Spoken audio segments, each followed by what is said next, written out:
Send and deliver. Lower. মানে আমরা মুগ্ধ কর্নার করেছি। সো মনে হয় যে এটা জাস্ট কয়েকদিন আগের ঘটনা, বাট দেখতে আই এম হোপফুল যে আপনারা সবাই আরো সাপোর্ট করবেন। হঠাৎ লাইভে এসে বিশেষের অলরাউন্ডার সাকিব আল হাসান মাহমুদুল রিয়াদকে প্রশংসা করলেন এবং সাপোর্ট করতে বললেন।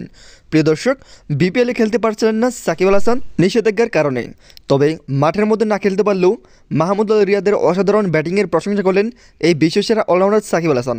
তিনি বলেন, আমি একবারে অবাক হয়ে গিয়েছি, মাহমুদুল রিয়াদ এই বয়সে এসে এরকম তুফানি ব্যাটিং করবেন কোনোভাবেই ভাবতে পারিনি। একের পর এক 4 ছক্কা, যেদিক দিয়ে বল এসেছে ঠিক সেদিক দিয়ে 4 ছক্কা মেরেছেন মাহমুদুল রিয়াদ। আমি গর্ব করি, কেননা প্রতিটি জোয়ান খেলোয়াড়দেরকে একবার কাইল বানিয়ে দিয়েছে এই বুড়ো মাহমুদুল রিয়াদ। আর এই মাহমুদুল রিয়াদকে সাপোর্ট করার জন্য হঠাৎ লাইভে সাকিব আল হাসান তিনি বলেন, যেভাবে মাহমুদুল রিয়াদ অসাধারণ ব্যাটিং করেছে আমি মুগ্ধ হয়ে গিয়েছি। আর এই মাহমুদুল রিয়াদকে যত সাপোর্ট করবেন তত ভালো খেলবে। এই বয়সে এসে মাহমুদুল রিয়াদ এরকম ব্যাটিং করবেন সেটি অসাধারণ। তার পাশাপাশি এরকম তুফানি ব্যাটিং করে তার জয়কে একবার কাছে এনে দিয়েছে, শুধু কাছে আনেনি, এরকম ব্যাটিং করেছে লাস্ট পর্যন্ত মাহমুদুল রিয়াদ একটি গাড়ির উপর সেই বলটি গিয়ে ফেলে দেয়।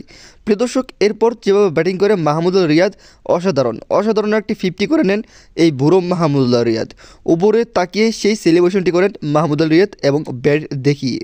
আর এরপর মাহমুদুল রিয়াদ যেভাবে এটি ইঙ্গিত করেছেন সেটি সবাই বুঝতে পারছেন কাকে তিনি ইঙ্গিত করেছেন। প্রিয় দর্শক, এরপর অসাধারণ একটি 4-এর মাধ্যমে একবারে তাসকিনকে এফর করে দেয়। প্রিয় দর্শক, এরকম ভালো বোলারদেরকে একবারে তুনে করে লাস্ট পর্যন্ত জিতে নেয় মাহমুদুল রিয়াদ সেই ম্যাচটি। আর এরপর ধারাভাষ্যক পর্যন্ত এবং উপস্থাপক পর্যন্ত মাহমুদুল রিয়াদকে প্রশংসা করে, আর মাহমুদুল্লাহ এই ম্যাচের মধ্যে ম্যান অফ দ্য ম্যাচ হয়ে যায়।